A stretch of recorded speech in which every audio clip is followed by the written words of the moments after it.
집값 상승세가 이상과열 수준에 이르자 정부가 지난 8일 부동산 종합대책을 내놨습니다. 현실적인 부동산 투기 효과를 거둘 수 있을지, 더불어 이번 정책을 통해 무주택자의 내 집 마련 기회가 넓어지는 계기를 마련하게 될지 자세히 살펴보도록 하겠습니다. 오늘 도움 말씀은 김동환 대한금융경제연구소장과 함께하겠습니다. 소장님 안녕하십니까? 예, 안녕하세요. 네, 안녕하세요. 8.2 부동산 대책 전방위적 카드를 들고 나왔다는 얘기를 하고 있습니다. 그런데 일각에서 고강도 규제라는 얘기도 하고 있거든요. 어떻게 보십니까? 예, 그런 것 같습니다. 사실 이제 주택을 우리가 사는 과정을 세 단계로 좀 구분해 볼 수 있는데요. 일단 입구라고 할 수 있는 게 청약시장 아니겠습니까? 네. 그리고 중문이라고 할 수 있는 게 대출시장이고요. 그다음에 이제 출구라는 게 세금 문제인데 이 세 가지에 대해서 전면적인 어떤 규제를 하면서 고강도 대책을 내놨다 이렇게 보여지거든요. 이제 세 가지 부분에 대한 상세한 설명은 차차 드리겠습니다만은 어쨌든 참여정부 시기였던 2005년에 했던 831 부동산 대책 이후에 한 12년 만에 가장 강도 높고 전면적인 부동산 규제 대책이 나왔다. 이렇게 평가를 하고 싶습니다. 네. 이번 부동산 대책을 통해서 서울 강남 재건축 시장의 집값을 잡을 구원투수로 6년 만에 투기 과열지구 제도가 재등판했습니다. 이 의미 한번 살펴봐야 되지 않겠습니까? 김현무 국토부 장관이 부동산 대책을 내놓으면서 이런 얘기를 했어요. 집을 거주 공간이 아닌 투기의 수단으로 전락시키는 일은 없애겠다 이렇게 얘기를 했거든요. 사실 투기 과열 지구 애초에는 강남 4구 정도의 지정이 될 것이다 이런 예측을 시장에서 했습니다만은 서울 전 지역을 했고 과천 또 행복도시 이렇게 했지 않습니까? 그래서 기본적으로 이 김현미 장관의 얘기대로 집은 이제부터는 실거주 목적의 거주 안정에 관련해서 정부 정책의 방점이 있다. 그래서 투기적인 두 채, 세 채, 다주택으로 인한 투기 수요는 근본적으로 막아보겠다. 왜냐하면 이 투기 과열 지구를 굉장히 광범위하게 한 거는 기존의 어떤 대책들이 나왔을 때 풍선 효과라고요. A란 지역을 막으면 B 지역으로, B 지역을 막으면 C 지역으로 이렇게 계속 전국적으로 확산되는 것들을 미연에 좀 방지하겠다라는 이런 강력한 의지로 투기과열지구의 광범위한 채택을 읽을 수 있겠습니다. 그렇군요. 투기과열지구 지역 선정 자체 보면 서울 24개구 전 지역입니다. 그리고 경기도 과천시가 있고요. 세종시의 행복도시 건설 예정 지역인데 이 지역의 당장에는 어떤 효력이 발생하게 될지 궁금하거든요. 일단은요, 말씀드린 것처럼 이들 지역의 기존의 대출 한도가 굉장히 많이 줄어들게 되거든요. 그렇기 때문에 대출을 많이 끼고 집을 산다든지 혹은 갭 투자라고 들어보셨을 텐데요. 전세를 낀 데다가 여기다 대출을 더 끼고 투기 목적으로 여러 채를 사는 정말 이 투기적인 세력에 대해서는 주택시장에 접근을 허용하지 않겠다 이런 의지가 보이고요. 그리고 주택구입 신고제라는 제도가 새로 생겼는데요. 주택 구입을 할 때 지자체에다가 이 주택을 구입하는 자금의 조달은 어떻게 되고 이게 실거주 목적인지 투자 목적인지에 대해서 명확하게 밝히게끔 해놨거든요. 그런데 이게 자산가들 입장에서 보면 이 주택거래 신고를 불성실하게 하거나 아니면 이런 신고 자체에 대해서 세무당국하고 지자체가 연결될 경우에 이게 너무 투기적인 주택 구입을 했을 경우에 나머지 부분에 대한 세무조사 같은 걸 받지 않겠나 그런 우려들도 나옴과 동시에 투기적인 수요를 좀 줄일 것 같습니다. 그리고 또 한 가지 이번 대책을 가장 강력하게 견인했던 게 뭐냐면 서울 강남구, 서초구, 송파구 같은 데 재건축 수요거든요.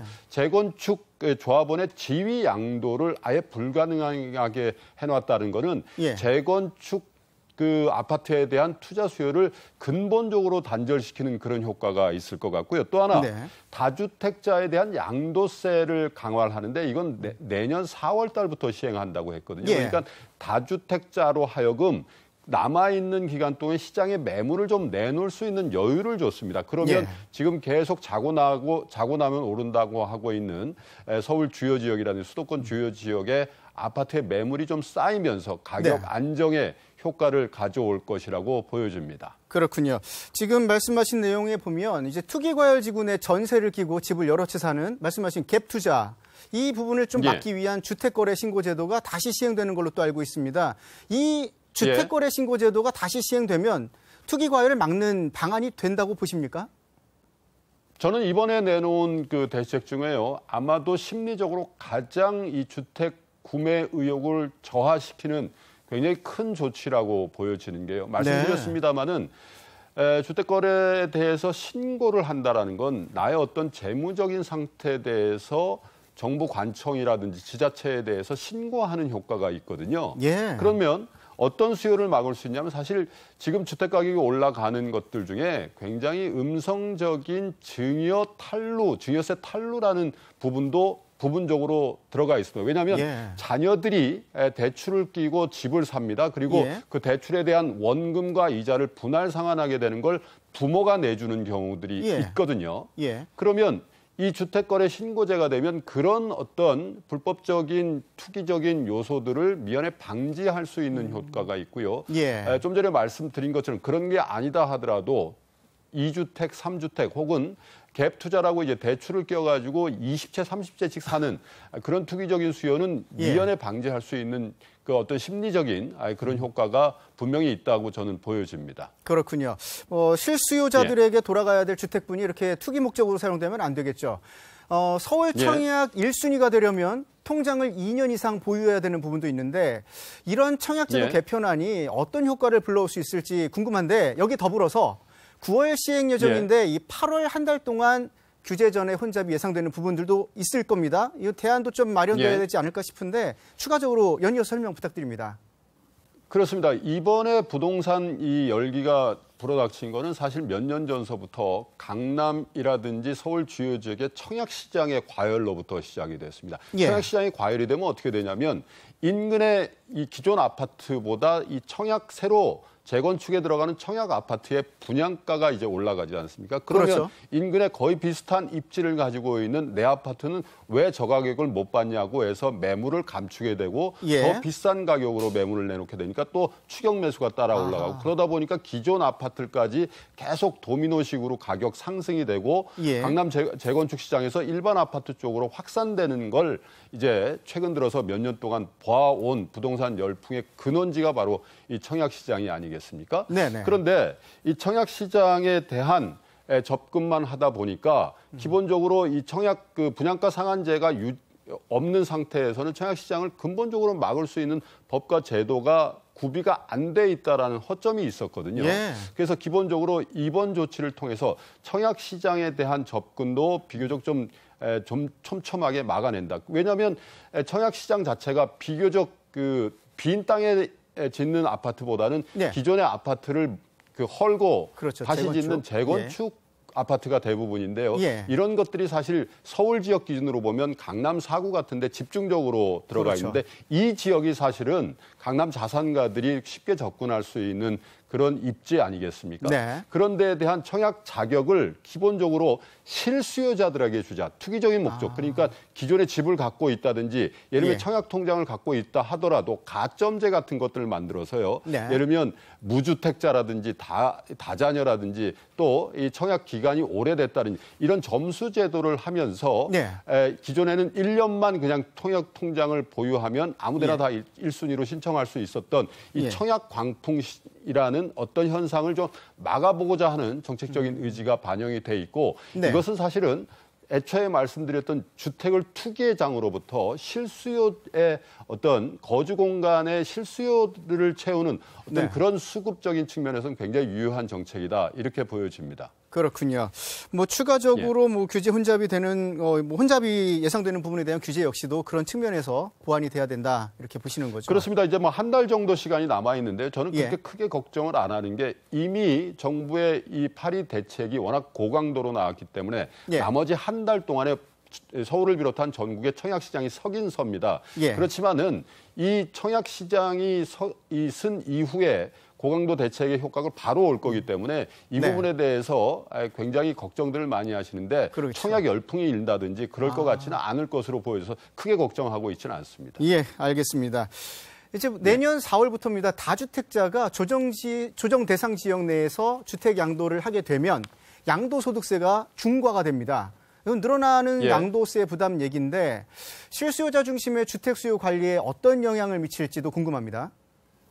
자, 지금 양도소득세는 이렇게 되어 있습니다. 네. 1가구 1주택일 경우에 제가 거주 요건을 채우지 않아도 2년 보유를 하면 1주택에 관련해서는 세금을 면제해 주지 않습니까? 예. 일단 이것도 투기과열지구 내에서 투기지역 내구에서는 2년 실거주 요건을 다시 부활을 했습니다. 이건 일단 1주택자에 관련해서도 강화를 했고요. 예. 2주택, 3주택자는 지금 양도세, 주택으로 인한 양도세 최고 소율이 40%로 돼 있는데요. 예. 2주택자는 50%까지, 3주택자 이상일 경우에는 60%까지 주택 양도 차익에 대해서 과세를 합니다. 그럼 한번 생각을 해보시죠.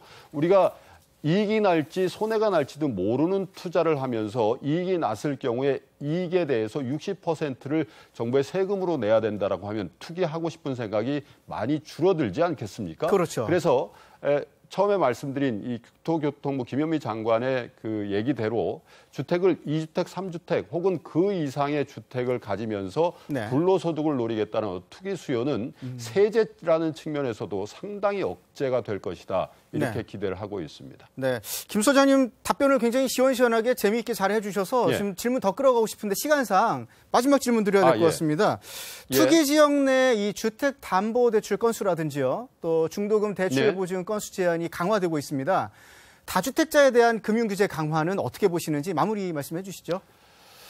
일단 이제 가계부채라는 게 우리나라 굉장히 큰 문제인데, 물론 이제 가계부채가 비교적 저소득층에 많이 몰려 있다거나 그렇지 않기 때문에 비교적 여유가 있다는 측면도 있지만, 네. 만약에 전 세계적인 위기가 온다든지 주택 시장이 굉장히 급냉했을 때 지금 다주택 갖고 있는 분들의 집마저도 깡통주택이 될 가능성이 있거든요. 그렇기 예. 때문에 지금 정부 정책은 한 가구를 빌렸을 때 LTV DTI, 한 가구를 살 때 LTV 예. DTI 그 규제보다도 훨씬 더 강력한 걸 2주택, 3주택자들에게 하겠다. 그리고 또 하나는 예. 기존의 주택을 갖고 있을 때 그 주택으로 인한 대출이 있을 경우에 한 주택에 대해서 다시 투자 수요가 있을 때 기존 대출은 꺼라라고 이제 은행권이 나오고 있거든요. 그거는 사실 주택에 대한 이 주택 경기를 조금 버블을 막는 조치임과 동시에 예. 우리 사회가 갖고 있는, 우리나라가 갖고 있는 가장 큰 경제적인 뇌관이라고 할 수 있는 가계부채 문제를 선제적으로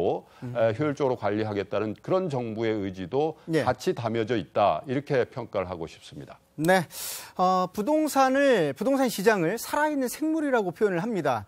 정책 변화에 따라서 그만큼 변동성이 큰 분야이기 때문일 텐데요. 투기를 막고 또 꼭 필요한 실수요자에게 혜택이 고루 돌아가는 정책 효과를 거두길 기대해 보겠습니다. 지금까지 김동환 대한금융경제연구소장과 함께했습니다. 오늘 말씀 고맙습니다. 고맙습니다.